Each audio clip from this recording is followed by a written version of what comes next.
Fala pessoal, sejam bem-vindos aí a mais uma aula de finanças pessoais. E o tema de hoje são perfis financeiros. Eu espero que vocês gostem. Baseado no primeiro capítulo do livro do Ser Base, tem algumas curiosidades para a gente aprender aqui na aula de hoje. Tá ok? Vamos lá? Quando a gente fala de perfil financeiro, a gente está falando de quem você é quando o aspecto é finanças, tá? De quem nós somos quando o aspecto é finanças. E o capítulo do livro do Ser Base é interessante porque ele coloca vários perfis e provavelmente um deles é parecido com você. Então, eu queria te convidar hoje a entender um pouco e quem sabe você se identifica com algo durante esses perfis, tá? Lá no livro ele traz três perfis, que é o casal a todo vapor, é um casal onde eles não têm dívidas, onde eles planejam o futuro, planejam metas de curto prazo também e assim de longo prazo, né? Tem planos de previdência, enfim, tanto um quanto o outro no casal são pessoas ali que vivem juntas e que se planejam, alcançam os objetivos e têm uma vida financeira estável, tá? Um outro curioso é que um puxa o outro, tá? Esse um puxa o outro é que um é mais desorganizado e o outro é mais organizado, enfim. E aí o que é organizado tenta puxar aquele que é mais desorganizado e acaba chegando num determinado lugar, mas que não seria o ótimo, né? O ideal quando o aspecto é finanças. E tem um terceiro que é um tropeça no outro. E esse terceiro, os dois estão com problemas financeiros. Então, acabam discutindo, acabam brigando, enfim. Vocês precisam ler o livro, né, o capítulo do livro e ver cada uma dessas histórias, tá? Eu não vou contar todos os detalhes não, mas só para ficar em mente aqui que são três tipos de casais distintos e na realidade são vários tipos, né? Nós vemos aqui vários perfis de pessoas distintas e quando elas se conectam, né? O que pode virar? E aí, num modo bem humorado, o, o livro ele explica para gente, né? O que acontece com cada um e elenca pontos fortes e pontos fracos, por exemplo, de cada perfil, tá? Então, tirando toda a historinha do livro, tá? Nós temos aqui na aula de hoje principais preocupações que eu chamaria assim, ok? Essas principais preocupações são coisas muito importantes para vocês ficarem atentos, tá? E eu espero sinceramente que hoje vocês anotem cada item desses relacionados e possam entender a importância e o porquê de fazer ou não fazer algo desse tipo, tá? Primeira questão é reserva financeira. Reserva financeira é fundamental. As pessoas, em determinado momento, acham que existe uma estabilidade, né? Mas toda estabilidade, mesmo que seja de concurso público, ela não é real. Então, assim, reserva financeira serve para você usar em emergências, ou então para aproveitar bons momentos de oportunidade que você tem, né? E aí você pode usar tanto parte quanto um todo, tá? Então, reserva de emergência em termos financeiros tem essas duas finalidades, tá? E então ela precisa estar num lugar seguro, né? Antigamente as pessoas enterravam o baú do tesouro e hoje você coloca numa aplicação com renda fixa e que ainda tem seguro de um fundo garantidor de crédito. Então reserva de emergência é para isso, tá? Para uma emergência, uma reserva financeira que você tem para trazer uma vida melhor para vocês e mais tranquila do ponto de vista financeiro, sem depender de terceiros, né? Sem depender do emprego estável, sem depender de um concurso público, digamos assim, sem depender de pedir emprestado para outras pessoas, mesmo que sejam amigos, né? E principalmente bancos aí, tá? Outra característica importante nesses perfis que nós vimos, né? E vocês vão ler no livro, é a questão da poupança. Na realidade, poupança no sentido de poupar, tá? Não significa que você tem que aplicar na poupança, mas que todos os meses você precisa poupar algo, tá? Fazer a sua poupança, a sua reserva, tá? Nada relacionado com aquela poupança que vocês conhecem no banco, não estou falando disso. Estou falando assim do ato de poupar, ok? Isso aí é fundamental. Todo mês, religiosamente, você precisa guardar alguma coisa, tá? Isso é uma prática que é interessante para a gente começar a mudar e melhorar, ter tranquilidade tanto no presente quanto no futuro em aspecto financeiro. Isso é fundamental. Reserva financeira e poupar. Um terceiro ponto que eu trago para vocês é um plano de previdência, tá? Nós temos aí plano de previdência contratado junto aos bancos, que é previdência privada também, particular para você. Nós temos alguns planos de previdência aí, tanto no estado quanto no município e também no governo federal. Então, essas pessoas que são vinculadas ao serviço público também têm um plano de previdência, só que às vezes o regime é um pouco diferente do que a gente vê no regime geral. Então, o regime geral para todos a população tem outras características, tem um limite, enfim. Cada plano de previdência tem suas características, mas eu quero te encorajar ao seguinte: além do plano de previdência, é importante você fazer o dinheiro trabalhar para você, tá? Lá no futuro, né? Então, alguns preferem investir em ações, outros preferem investir em fundos imobiliários, outros preferem comprar imóveis para receber aluguel todo mês e assim fazer o dinheiro trabalhar para você. Ou seja, você fica de braços cruzados e o dinheiro vai entrando todo mês. Basicamente é isso, tá? Do modo bem simples, na linguagem de todos aí.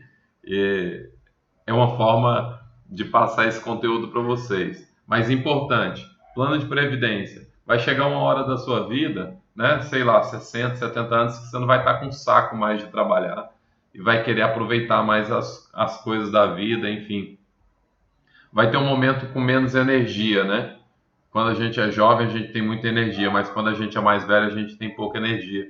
Então a gente precisa se preparar para esse momento, tá? E ao longo desse percurso, né, a gente pode ter metas de curto prazo e aproveitar comprando experiências, né? Lembra da aula anterior? Então, mas eu não posso deixar de lado o meu futuro, tá? Eu preciso pensar no meu futuro. Então, eu preciso fazer metas de curto e de longo prazo, tá? Lá na frente, né, vocês vão entender que isso foi muito importante. Agora, um ponto dessa questão aqui a ser conversado é que muitas pessoas acham que estão muito jovens com 20 anos, né? E aí, quando chega aos 40, se dá conta que não tem nada. E aí, aos 40, acha que ainda às vezes está jovem também, ou então se sente frustrado e sempre vai deixando para depois. E nunca faz um pouquinho de aporte todo mês para quando chegar aos 60, por exemplo, ter condições mais tranquilas de viver, né?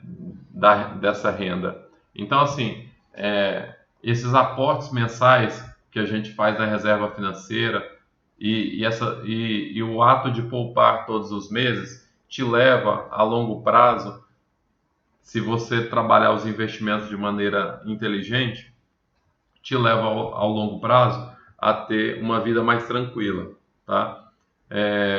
Tem pessoas que acham que gostam do caos, né, financeiro. mas na realidade isso só traz briga, tá? Isso só traz dor de cabeça e você fica preocupado, tá? Com as contas, com as coisas no dia a dia. E aí pode ser que num determinado momento você até se sinta prestigiado, até se sinta tranquilo perante a sociedade e perante os seus próprios conceitos e as suas concepções. Mas, num todo, uma hora o crédito acaba, tá? O mercado não te dá crédito, as pessoas não te dão crédito, e aí, quando a gente deixa de ter dinheiro, é a hora que os verdadeiros amigos aparecem, tá? Ou melhor dizendo, a maioria, ou quase totalidade, desaparece quando você deixa de ter dinheiro. Então, aspecto financeiro para ser trabalhado aqui nessa disciplina, eu quero trabalhar eles, né, e mostrar para vocês que existe uma maneira razoável de se viver, tá? Existe uma maneira feliz de você viver, que é seguindo alguns princípios, algumas técnicas, tá? E fazendo disso um hábito na sua vida. E aí, quando você traz esse hábito para a sua realidade, né, a sua vida fica mais tranquila, tá? As pessoas não vão deixar de correr de você porque você está super endividado e precisando e só procura quando está precisando de dinheiro, né? As pessoas vão te ver como uma referência, né, quando o assunto é finanças e vão ficar curiosas para saber o que você faz para ter uma mente tranquila e viver no dia a dia, tá? Então, sigam essas regrinhas que vale a pena, tá? E aí, as pessoas descontroladas, né, geralmente elas pagam muitos juros, né? Ou que, por pouco que sejam os juros, né, fica pagando juros. Então, geralmente, esse tipo de pessoa que não tem costume de poupar, enfim, fica pagando juros desnecessariamente quando o assunto é gasto além do que recebe todos os meses, tá?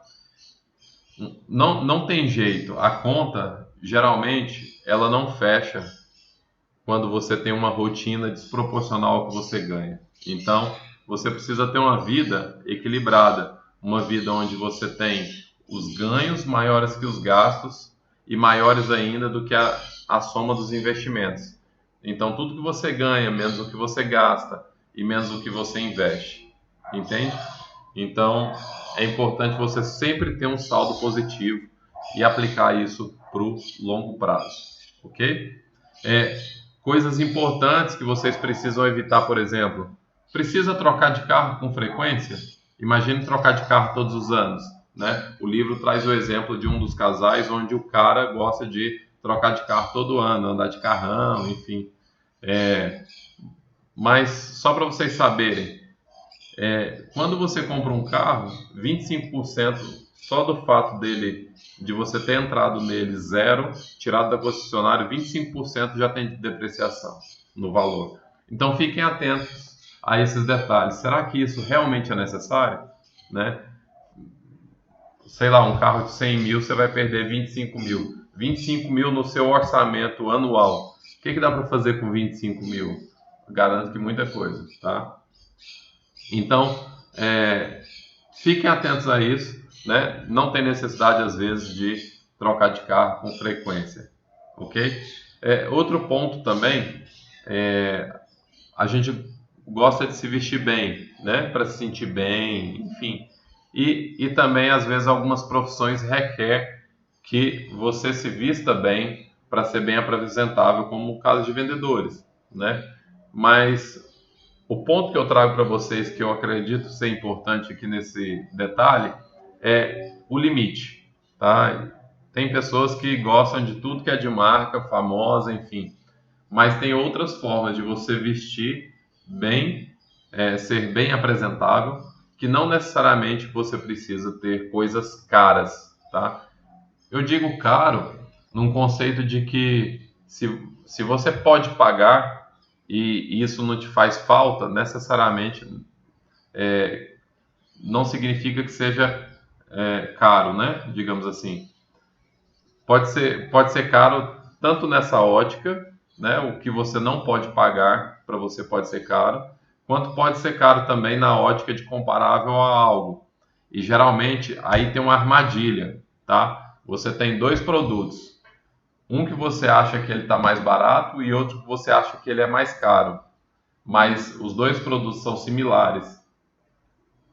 E aí, a jogada de marketing do dia a dia que a gente está acostumado a ver faz você considerar um dos produtos mais caro e o outro mais barato, tá?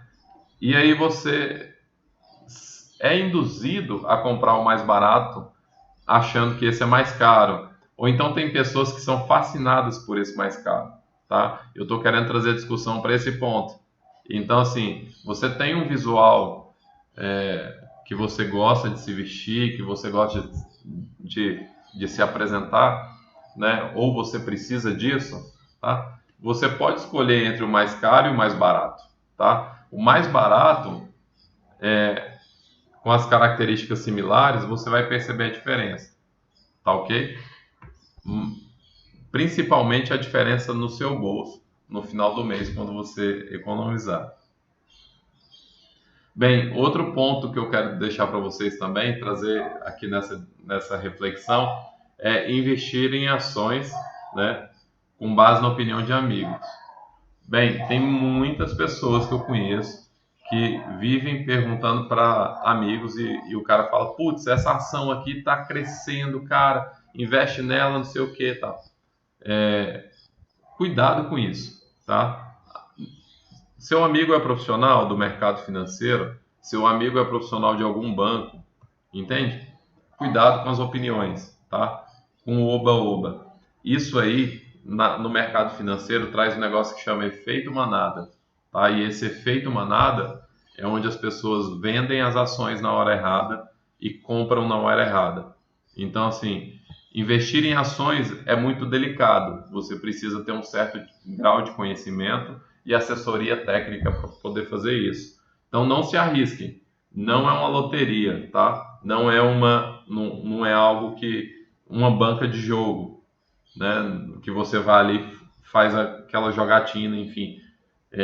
Mas é algo que, se você investir de maneira adequada e de maneira técnica, você tem grandes resultados no curto e no longo prazo, principalmente no longo prazo, tá? Quando eu falo de value investing e dividendos, tá bom? Value investing é quando você investe numa companhia pensando na valorização dela no longo prazo. Outro ponto importante é que todo esse descontrole que as pessoas têm, geralmente, levam ela a cheque especial. Cheque especial, os juros é altíssimo. Eu te faço um desafio. Dá uma olhada nos cheques especiais aí, pesquisa no Google, taxa de juros cheque especial, hoje, tá? E aí você vai ver que esse cheque especial é terrível. Então, assim, um dia que você deixa de pagar o cheque especial, você é praticamente consumido aí num valor significativo mensal para sua reserva financeira. Então, fiquem atentos, né? Ao longo dos anos, melhor mesmo é você economizar, tá? Aplicar esse dinheiro e ir ganhando um pouquinho de juros mês a mês, do que você pegar um dinheiro emprestado e pagando juros mês a mês, tá? Quando você vai pagando, você está deixando de ganhar. E aí, quando você aplica, na realidade, é o oposto. E aí você vai ganhando. E quando você vê o longo prazo, isso se torna um bolo muito significativo lá para você na frente, tá? Então, para que você entre numa rotina, num hábito saudável, eu trago aqui essas 4 questões. Primeiro, quando você for comprar algo, tá? Quando você for gastar, na sua forma de gastar, primeira coisa que vem à sua cabeça é se você quer. E aí você fala, putz, eu quero isso muito, quero bastante, como é que eu faço? Segundo ponto, será que eu preciso disso? E aí você já começa a ter uma linha racional, sai do emocional e começa a pensar no racional. Será que eu preciso? Né? Às vezes eu não preciso. Se a resposta logo de cara for não, não compra, ok? Não compra. Se uma dessas respostas aqui em geral for não, não compra. Mas se você marcar sim para todas, e aí você pode comprar, né? Mas muito cuidado também, e de certa forma você pensar em marcar sim de maneira induzida, né? Então, eu quero, tá? Eu preciso. Agora a terceira, eu posso, né? Será que no seu orçamento mensal esse tipo de gasto é um gasto que você pode fazer ele ou ele vai fugir do seu planejamento, tá? Quando você planeja algo, né, você tem uma reserva para aqueles valores ali no seu orçamento e aí você está trabalhando aquilo mês a mês, dia a dia. E aí, de repente, você vê algo especial e fala: Nossa, eu não tinha pensado nisso, né? Mas eu quero, eu preciso. Aconteceu algo que eu preciso disso agora, né? Por exemplo, professores comprando aí ferramentas para dar aula online, né? Eu preciso e eu quero. Mas será que eu posso? Será que eu posso comprar uma mesa digitalizadora de R$ 500, R$ 200 ou de R$ 3.000, né? Qual a tecnologia entre elas? Qual a diferença? Eu posso comprar de 3.000?